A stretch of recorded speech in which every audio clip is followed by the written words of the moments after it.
Hi there everyone, welcome to this 91st video on PTC Creo Parametric where we will be talking about advanced surfacing. And in this particular video, we're going to start how we can create surface inside ISDX or Interactive Surface Design Extension. If you want to follow our entire course, then do check out the playlist where we have covered PTC Creo from very basics. Okay, so now let's come back to today's topic. And as you can see here, I am already in PTC Creo part modeling environment. Now let's click here on model tab and click on style.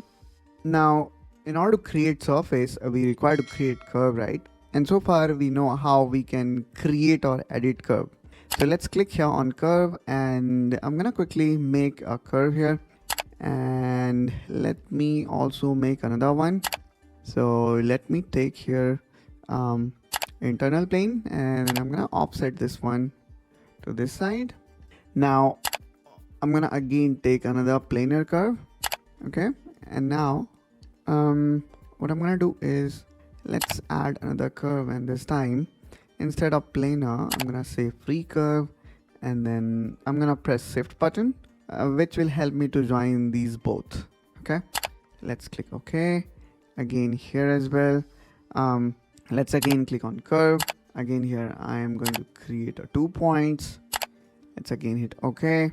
Again click on curve, keep on pressing shift so that we can snap on the endpoints, and in this way we just have created 6 curves. Okay, and then let's say you want to adjust them, you can do that by selecting it and then going to curve edit, and here you can easily modify it utilizing curve point, or it is totally up to you, right?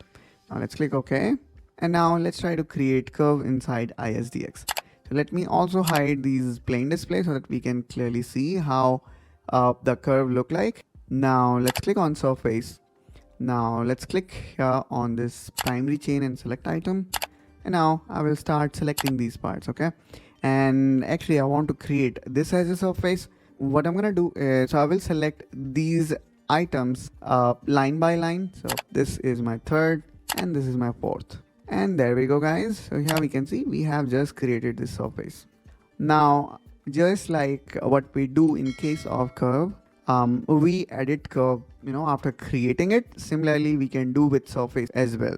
So simply select the surface by pressing left mouse button and click on surface edit. Now here we have option to further tweak it based on your requirement. So just by playing with this control point, you can further tweak your surface the way you need, and you can further fine-tune this mesh or control point by increasing their value from here.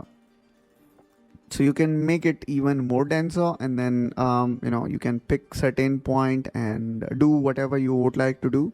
So that is also possible, apart from increasing or decreasing control point.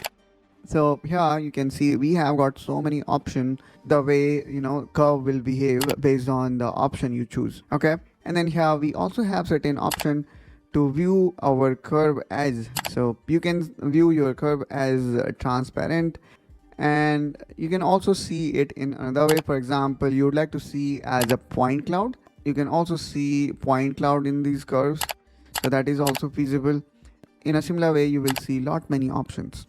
Now let's say we have made certain adjustment here, but I do not like it. Can I roll it back? So the answer is yes. All we need to do is we need to go here in list, and then from here you can delete it. Okay, so here is the history being created, which you always can go and can undo it. Okay, so in this way, guys, we can roll back the changes we have made. And if you click here on advanced option, which in a way again help you to control the number of rows in column. So if we see here, there are 1 2 3 4 number of column. Again we can increase it like this, so we can increase or decrease these values like this. So I would say they are almost same as these options on the top. Now let's click OK. So in this way, guys, we can create surface inside ISDX. So this is one way of creating it. There are multiple way of creating surface. So let me actually delete this one, and this time what I'm gonna do is I'm gonna again click on surface, and let's select these two by pressing control, and this time I'm gonna go with cross chain, and let's select this one and this one as well. So here this time, instead of going one by one, we went like this. So this is another way of creating surface, and then always we can go to surface edit and can make necessary adjustment. So that's all from my side in this video. I hope that you find this video helpful and informational. If so, then please do like and subscribe to Engineering Pritam to elevate your engineering expertise, especially in this particular video related to PTC Creo Parametric. And I will catch you soon with one such another video. Till then, you take care and bye bye.